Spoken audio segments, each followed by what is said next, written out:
The morning air in Detroit, Michigan, was sharp and cold as Jake Turner unlocked the doors of Ryder Auto Works. His fingers, scarred and stained from years of labor, trembled slightly from the chill. Jake was a 36-year-old mechanic who had spent most of his life fixing broken cars.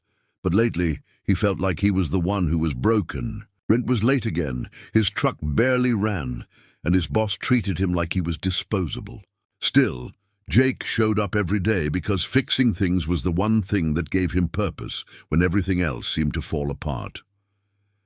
That day, as Jake wiped his hands on a greasy rag, he noticed something strange outside.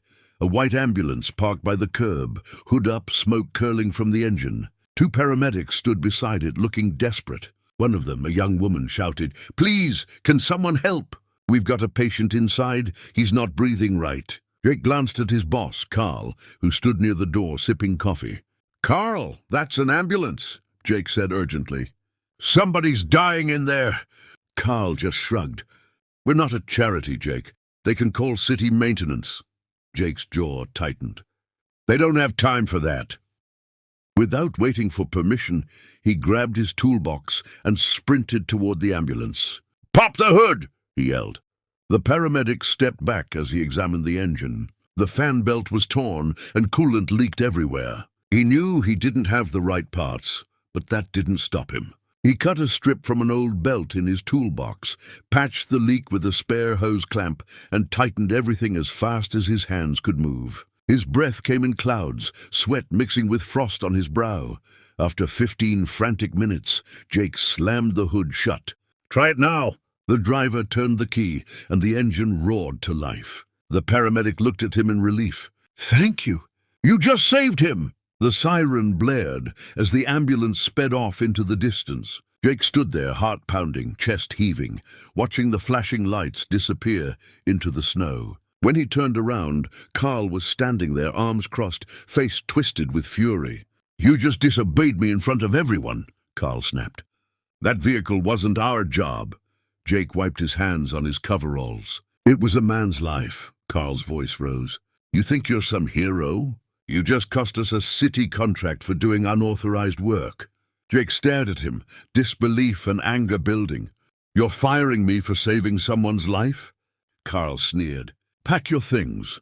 Security escorted Jake out before he could even grab his jacket. The snow fell harder, covering his boots as he stood by the road, jobless and shivering. He didn't know that the man inside that ambulance wasn't just anyone. It was Elliot Grant, a billionaire CEO whose life Jake had just unknowingly saved. And that one act of compassion was about to change Jake Turner's fate forever. 2 days after being fired, Jake sat in a small diner on Detroit's east side, staring into a cup of cold coffee. Snow still clung to his jacket, and his hands ached from the bitter chill. He was lost in thought when 2 men in black suits entered. They looked out of place among the tired faces and flickering neon lights. One of them approached Jake's booth and asked, "Are you Jake Turner?" Jake nodded slowly. "You repaired an ambulance on East Main?" The man continued. Jake said yes, unsure what was coming. "Mr. Elliot Grant wants to meet you."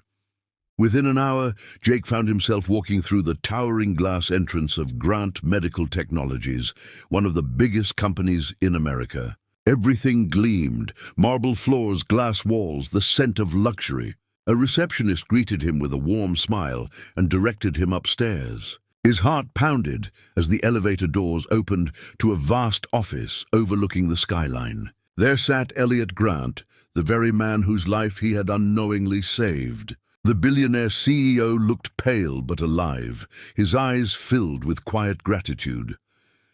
"Mr. Turner," Elliot began, standing to shake his hand, "you don't know me, but I owe you my life. My heart had stopped in that ambulance. If you hadn't fixed it, I wouldn't be standing here." Jake blinked, stunned. "Sir, I just did what anyone would have done." Elliot shook his head firmly. "No, Jake, most people wouldn't risk their job to help a stranger." Jake looked down, embarrassed. "Well, I did lose my job for it," he admitted. Elliot smiled gently. "Then maybe I can make things right." Elliot offered Jake a position as head of vehicle maintenance for his company's medical fleet, complete with double pay, full benefits, and a place to live. Jake's voice trembled. "Sir, I don't know what to say." Elliot's reply was simple. "Say yes and help me make sure no ambulance ever fails again." Overwhelmed, Jake accepted. That moment marked the turning point of his life. For the first time in years, he felt seen, not as a broke mechanic, but as a man who mattered. Months later, Jake's new facility was buzzing with energy. Mechanics worked under bright lights, repairing ambulances for hospitals across Michigan. He even started a charity program to fix vehicles for small towns that couldn't afford maintenance. When reporters asked Elliot about it, he said, voice thick with emotion, "A mechanic once saved my life. This is my way of honoring that." Standing beside him, Jake felt a lump in his throat. He wasn't just fixing engines anymore. He was keeping hope alive. As sirens wailed in the distance, Elliot turned to him and said softly, "You didn't just repair an ambulance, Jake. You repaired my faith in people." Jake smiled quietly. "Guess that's the best job I've ever had."